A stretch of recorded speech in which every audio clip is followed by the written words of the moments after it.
शादी में आई चुड़ैल। अन्नपुर नाम के एक गांव में शादी चल रही होती है। वाह, मजा आ गया फूफा जी। शादी में क्या खाना बना है, बाराती तो उंगलियां चाटते रह जाएंगे।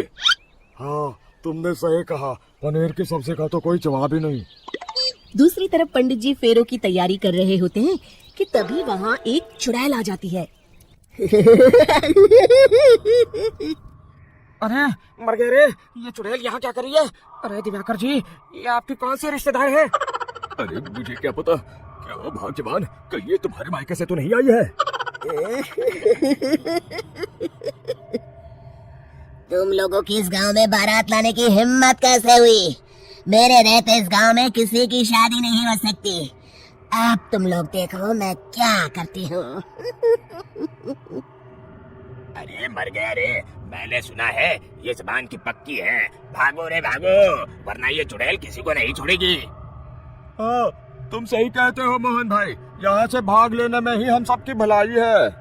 देखते ही देखते शादी के मंडप में भगदड़ मच जाती है और चुड़ैल सब कुछ उजाड़ कर रख देती है। फिर एक दिन मोहन की शादी तय हो जाती है। अरे भाई, अगले हफ्ते मेरी शादी तय हो गई है, लेकिन इस चुड़ैल की दहशत के मारे तो मेरे हाथ पैर कांप रहे हैं। अरे मोहन, तुम्हारा दिमाग तो खराब नहीं हो गया? तुम अपने साथ साथ हम सब गांव वालों को भी बलि का बकरा बनाना चाहते हो? उस चुड़ैल के रहते तुमने अपनी शादी के बारे में सोच भी कैसे लिया? देखो गोपाल, डर तो मुझे भी लग रहा है, लेकिन उस चुड़ैल के डर से मैं जिंदगी भर कुंवारा तो नहीं रह सकता। तभी वहाँ मोहन के होने वाले ससुर आ जाते हैं। अरे ससुर जी आप? देखो, अब तक मैं तुम्हारा ससुर बना नहीं हूँ और शायद बनूंगा भी नहीं। ये आप क्या कह रहे हैं? मैंने तो शादी का कोड भी सिलवा लिया है। मैं अपनी बेटी की शादी किसी अच्छे गांव में कराना चाहता हूँ। तुम्हारा गांव तो भूतिया गांव है। मैं तो क्या, अब तो कोई भी अपनी लड़की इस गांव वालों को नहीं देगा। इस तरह चुड़ैल के डर से उस गांव में किसी की भी शादी नहीं हो पाती। फिर एक दिन गांव के जमींदार अपनी बेटी की शादी करने का विचार करते हैं, लेकिन चुड़ैल के डर से उनकी भी हिम्मत जवाब दे देती है। अगर मेरी बेटी की शादी तय समय से नहीं हुई तो मेरी नाक कट जाएगी। मुझे कुछ करना ही होगा। एक सलाहकार के कहने पर जमींदार काशी से एक बहुत ही नामी तांत्रिक को अपने घर बुलवाते हैं, जो भूत चुड़ैल को पकड़ने में माहिर माना जाता था। जमींदार साहब, आप चिंता मत करिए। इस गांव की सीमा में प्रवेश करते ही मुझे उस चुड़ैल के बारे में सब पता चल गया था।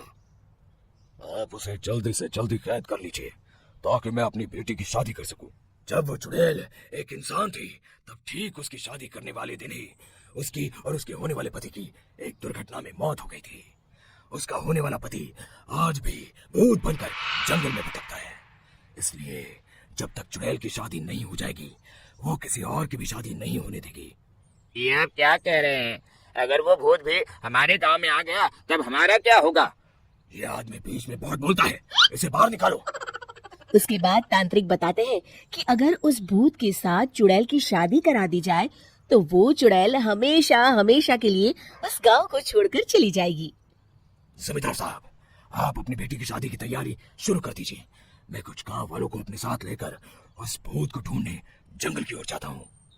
इस तरह जमींदार निश्चित होकर अपनी बेटी की शादी करवाने लगते हैं, लेकिन तभी वहाँ चुड़ैल आ जाती है।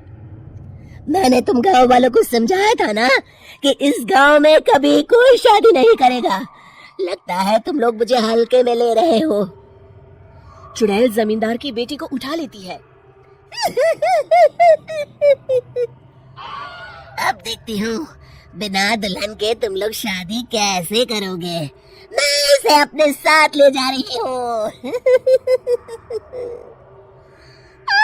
छोड़ मुझे, पिताजी, मुझे बचाइए। अरे कोई मेरी बेटी को बचाओ। तभी तांत्रिक उस भूत को लेकर वहाँ पहुँचता है। अरे भाग्यवान, रुको, इन मासूमों को परेशान मत करो। मैं आ गया हूँ, अब तुम मेरे साथ चलो। चुड़ैल बहुत खुश हो जाती है। आप आ गए, चलिए अब हम मंदिर में चलकर शादी कर लेते हैं। अरे अरे अरे अरे, ये क्या कह रही हो? मंदिर में जाके दोबारा मरना है क्या? चलो, आज से हम जंगल में रहेंगे।